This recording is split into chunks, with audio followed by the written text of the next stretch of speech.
Okay, so here we are back again with another #1 issue, and this time it's Green Lantern #1. This came out last year, of course. They're up to issue 8 right now, I believe, and this is Grant Morrison's run on the book. And one thing you'll notice right off the bat, he's not working on this with Frank Quitely, although there is a Frank Quitely variant cover to the best of my knowledge, but I don't know anything that happened prior to this, what's been going on with Green Lantern. Like I said, I'm starting a fresh run of everything and just throwing caution to the wind, right? Not really trying to go back and see what happened prior to this. Just trying to kind of figure it out on my own a little bit, which may or may not go well, depending, but we'll see. But I've never seen this Green Lantern before. He's fighting this villain here, this space thug, criminal, whatever, that bites off his finger. But this is something that is interesting, right? Let me focus in on that real quick just to show you. Real quick. So you'll see what I'm talking about. See a little bit more specifically what I'm talking about. So he gets his finger bitten off by this spider guy. And this is something I'd never seen before in any kind of Green Lantern book that I can recall. And that is, after his finger gets bitten off, the guy's, and I'll go up ahead because I am going to go back in a moment, his finger is floating right next to him, and he's still able to use the power of his ring. And by that I mean he's able to fly and everything, even though his finger has been severed. I don't think I've ever seen that before in a Green Lantern book. So it's right there next to him. It's kind of weird. It kind of took me aback a little bit seeing that. But or maybe that's something that has happened before and I just didn't know it. Again, don't know what happened prior to this. Maybe somebody will let me know in the comment section below if that's not anything unusual, but I thought it was pretty cool. The other thing too, and again, I don't know if this is something that was presented in a previous issue or volume of Green Lantern, because when I started reading this, take into account that the last time I read any Green Lantern was probably close to 10 years ago, when Jeff Johns was doing the whole run of the Green Lantern when he was on the Sinestro Corps War, I believe, was probably the last thing I read in regards to Green Lantern.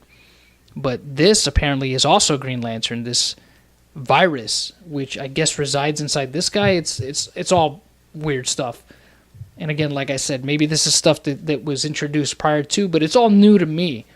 And I find it all very interesting. But let's get on to what this book's about. So these criminals escape. They get a hold of what is called the luck dial, which is what it sounds like, supposed to be some kind of item that gives the holder of it good luck. So what ends up happening is that I guess the power of the luck dial is harnessed while these criminals are being escorted back to Oa by another Green Lantern. The control console of the ship shorts out. These guys basically make the ship crash, and then they escape. Now, when it opens up with Hal Jordan here, it seems like, and again, I don't know what happened prior to this, that he is like in some kind of semi-retirement, or at the very least, it reminded me a lot of him being in, for those of you that are in the military or have family members in the military, you understand what I mean. It feels like he's not in active duty anymore, right? Like he's in the reserves now.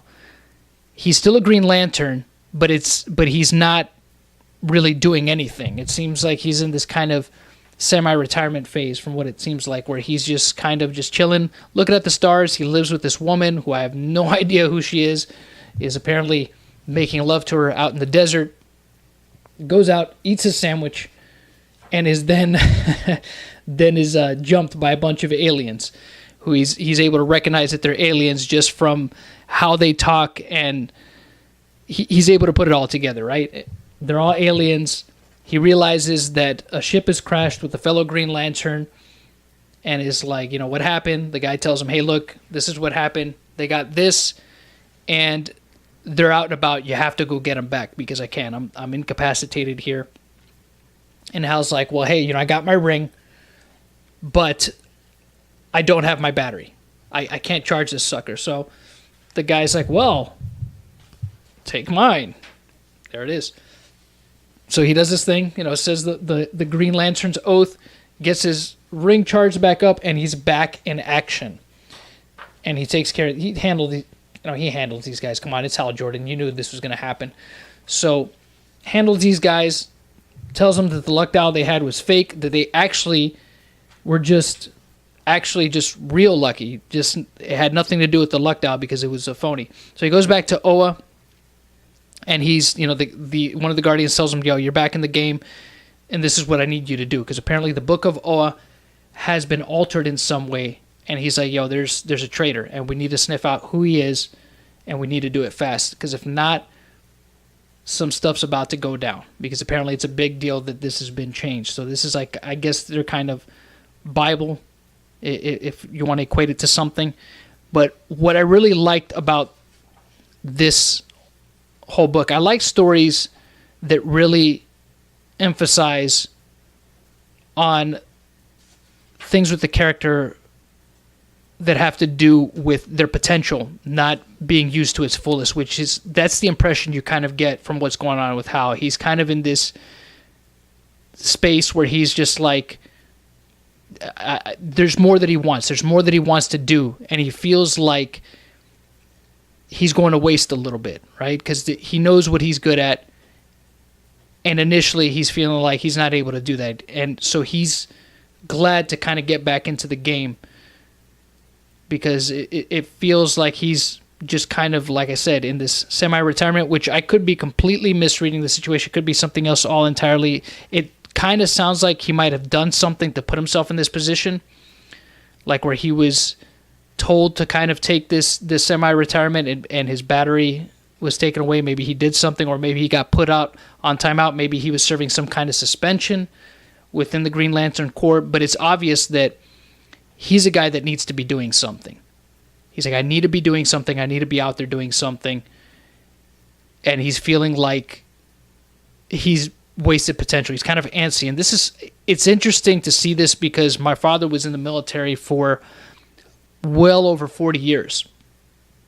And when he finally retired, he was always doing something because he just didn't like the fact that he wasn't in the military anymore. It's like he needed to be doing something. So it's like I kind of see that within Hal here. Like he knows that, all right, I should be doing more than what I'm doing.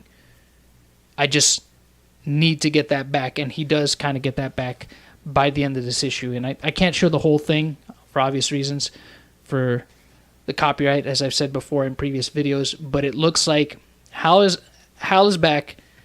He's back in business. And I'm looking really forward to seeing what Morrison's take on the character is, because as far as I know, I don't think that he's written for the Green Lantern before. And again, if I'm wrong about that, please let me know in the comment section below. But I like Grant Morrison's work, and I'm really looking forward to seeing what future issues of this pertains. So I know it's up to issue 8 now, and I'll catch up as soon as I possibly can. Like I said, I'm trying to put out as many of these videos as I can to get to that point where I'm in the current stuff. So I promise, if you guys stick around, I will try my best. If it's good stuff and I can follow it, I'll get to the current stuff. So just bear with me. But yeah, my take on the book is, so far, like I said, it's well paced, and I like how it's starting out. So I'm looking forward to seeing where it goes from here, because it feels like a classic sci-fi adventure starting up with a guy who is like, he got his spurs back and he's ready to ride again. But again, let me know what you guys think in the comment section below. If you have any recommendations, put them in there. Be sure to like the video, and until next time, the hunt continues.